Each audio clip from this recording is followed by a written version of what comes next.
Ilikuwa karne ya 11 huko kusini mwa Afrika, katika eneo linaloitwa Zimbabwe ya leo. Watu weusi wa jamii ya Bantu, wazao wa watu wa Shona, walianza kujenga mji mkubwa wa mawe unaoitwa Great Zimbabwe, jina linalomaanisha nyumba za mawe katika lugha ya Kishona. Hii haikuwa kijiji cha kawaida, bali ilikuwa mji wa kweli wenye kuta za mawe, nyumba za kifahari na hata minara, ulioenea katika eneo la zaidi ya hekta 700. Kama ndo kwanza unajiunga nasi, tafadhali bonyeza alama ya subscribe, usisahau kulike na kucomment ili uwe wa kwanza kupata video zetu pindi tu zinapowekwa hewani. Karibu sana, hii ni Simulizi Library. Watu wa Shona walikuwa wafanyabiashara na wafugaji wazuri. Walifuga ng'ombe, wakalima ardhi na waliuza dhahabu, pembe za ndovu na ngozi za wanyama kwa wafanyabiashara wa pwani ya Afrika Mashariki kama vile Waarabu na Wahindi. Great Zimbabwe ilianza kama kituo cha biashara, lakini ikakua hadi kuwa mji mkuu wa himaya yenye nguvu wa Shona.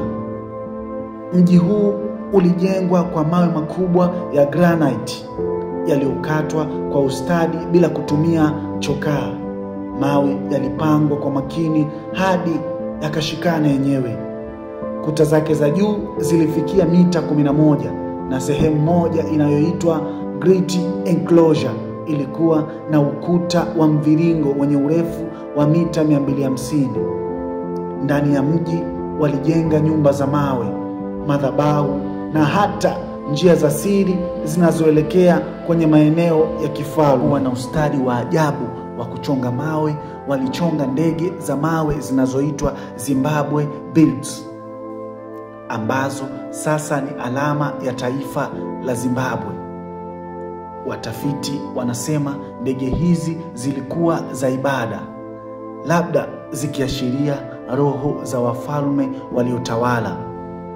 Mji ulikuwa na watu kati ya 10,000 hadi 20,000 wakati wa ukuu wake katika karne ya 13 na 14, na ulikuwa na kituo cha biashara cha dhahabu kilichounganisha Afrika na pwani ya bahari ya Hindi. Ilikuwa mji mkubwa zaidi wa mawe kusini mwa jangwa la Sahara. Kabla ya ukoloni, hakuna mji mwingine wa Afrika uliokuwa na usanifu kama huo kwa wakati huo. Watafiti walishangaa jinsi watu wa Shona walivyoweza kusogeza mawe, tena makubwa, bila vifaa vya kisasa, na jinsi walivyopanga mji wao kwa ustadi bila maandishi ya karatasi, bali yote yalifanyika kwa hekima ya mdomo. Mji ulikuwa na maji ya chini ya ardhi yaliyopitishwa kwa mifereji, na watu wake walikuwa na mifugo mingi ya ng'ombe ambayo ilionyesha utajiri wao. Waliunda vyombo vya udongo kwa hali ya juu na vitu vya dhahabu vilivyopatikana na watafiti wa baadaye. Lakini karibu karne ya 15 mji ulianza kuporomoka. Watu wake walihamia maeneo mengine, labda kwa sababu ya ukame, biashara kupungua na migogoro ya ndani. Kwa karne nyingi Great Zimbabwe ilisahaulika na wengi, lakini ilibaki kama hadithi ya watu wa Shona. Mnamo miaka ya 1870, wazungu wa kikoloni kama Cecil Rhodes walipofika, walishangaa kuona mji huu wa mawe na wakaanza kuuona kama hazina. Waliuchunguza, lakini kwa sababu ya ubaguzi wao walisema haungeweza kujengwa na watu weusi. Walidai ni kazi ya Waarabu au hata watu wa Biblia. Lakini watafiti wa kisasa wamethibitisha kuwa ni watu wa Shona walioujenga mji huo. Hadi leo mwaka 2025, Great Zimbabwe ni alama ya UNESCO ya urithi wa dunia, na watu wa Zimbabwe wanaona mji huu kama ushahidi wa ustaarabu wao wa kale.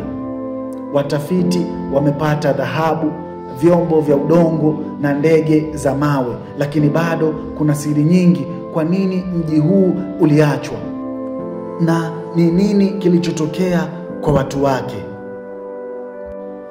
Watu wengi wanasema kuna hazina za dhahabu zilizofichwa kwenye kuta za mji huu, lakini hakuna zilizopatikana. Baadhi wanaamini watu wa mji huu waliondoka kwa sababu ya ugonjwa au ukame, lakini hakuna ushahidi wa wazi.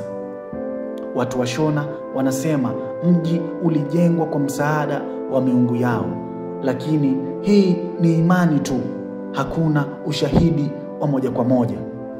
Mpaka sasa Great Zimbabwe imebaki ni mji unaoonyesha alama ya Waafrika na ubunifu waliokuwa nao hata kabla ya ujio wa wakoloni. Asante kwa kutazama video yetu kuanzia mwanzo hadi mwisho. Kwa video hii na video nyingine nyingi, tafadhali bonyeza alama ya subscribe, usisahau kulike na kucomment ili uweze kuwa mwanafamilia wa Simulizi Library na uwe wa kwanza kupata video zetu pindi tu zinapowekwa hewani. Asante mpaka wakati mwingine.